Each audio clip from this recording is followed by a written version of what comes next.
भारत माता की, भारतीय जनता पार्टी जिंदाबाद। सम्मानित मंच और उपस्थित राजस्थान के कोने कोने से आए हुए सभी सज्जनों, सभी भाइयों और बहनों और मीडिया के बंधुओं, आज ये परिवर्तन संकल्प यात्रा महासभा, जिसके लिए हमारे इस सदी के महानायक,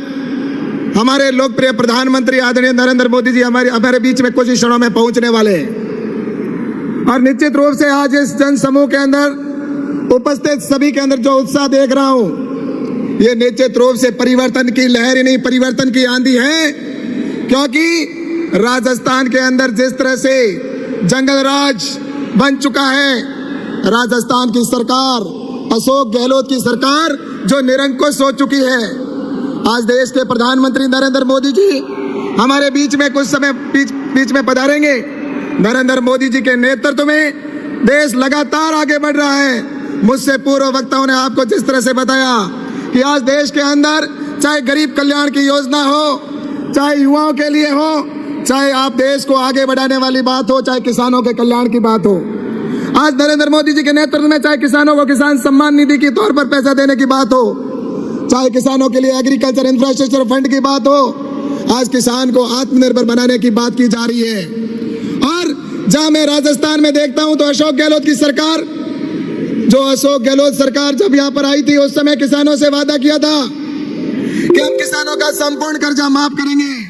लेकिन आज वो किसानों के जो कह के गई थी कि हम 10 दिन में कर्जा माफ करेंगे, लेकिन आज दिन तक वो कर्जा माफ नहीं कर पाई। युवाओं के साथ में उन्होंने धोखा किया। ये धोखा देने वाली सरकार, ये किसान विरोधी सरकार, आज किसान परेशान है। किसानों से वादा किया था कि हम किसानों को लाइट देंगे 6 घंटा, आज किसानों को 6 घंटा लाइट की जगह पर उस किसान की फसल चौपट हो रही है और किसान खून के आंसू रो रहा है। किसानों को 1 घंटा या 2 घंटा भी नहीं मिलती, ट्रिपिंग के साथ उनको फसल अपनी आंखों के सामने चलती हुई देख रहा है। और इसी के तहत अगर देखा जाए तो किसानों को जिस तरह से राजस्थान आज किसानों का जिस तरह से बाजरा उत्पादन करने वाला प्रदेश है,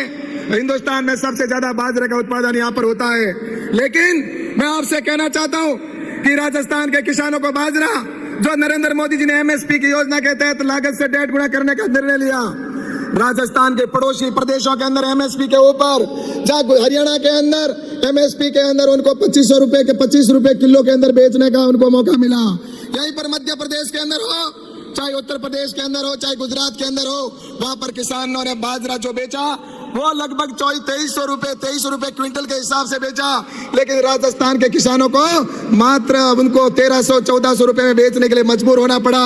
मैंने कई बार कहा और अशोक गहलोत को स्वयं को कहा कि राजस्थान के किसानों की एमएसपी पर खरीद करें। भारत सरकार बाजरा खरीदने के लिए तैयार खड़ी है, लेकिन अशोक गहलोत ने चिट्ठी नहीं लिखी और राजस्थान के किसानों को बाजरा मजबूरी में 1200-1300 रुपए में बेचना पड़ा। इस तरह से राजस्थान के किसानों को जिस तरह से उन्होंने घोटालों पे घोटाला, कोऑपरेटिव का घोटाला हो, ये घोटालों वाली सरकार, किसान विरोधी सरकार। इसलिए मैं आपसे कहना चाहता हूं कि आने वाले समय में इस किसान विरोधी, किसानों के साथ धोखा करने वाली सरकार को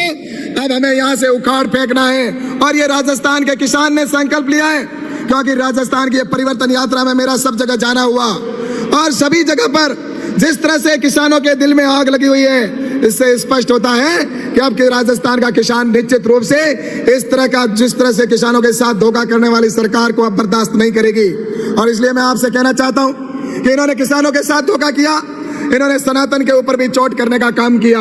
आज जिस तरह से इनके नेता बयान देते हैं सनातन के ऊपर और धार्मिक त्योहारों के ऊपर, जिस तरह से धारा 144 लगाने का काम करते हैं, और मैं आपसे कहना चाहता हूं कि चाहे 144 की धारा हो, चाहे वो सनातन धर्म को समाप्त करने की बात करते हो, आज अशोक जी गहलोत यहाँ पर घूम घूम के कह रहे हैं कि हम मंदिरों में दर्शन करने जाएंगे।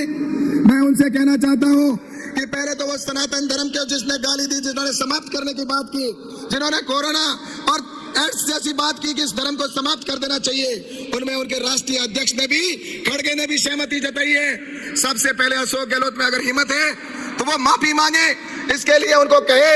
कि वो खड़गे जी माफी मांगे। और अगर इस तरह की माफी मांगने के लिए नहीं कह सकते तो इसका मतलब ये नाटक है और ढोंग है, इसके अतिरिक्त कुछ नहीं। कि सरकार की यूपीए की जिस तरह सरकार और इनका कांग्रेस का घमंडिया गठबंधन है, उनका एक ही लक्ष्य है कि आने वाले समय में सनातन धर्म को समाप्त करना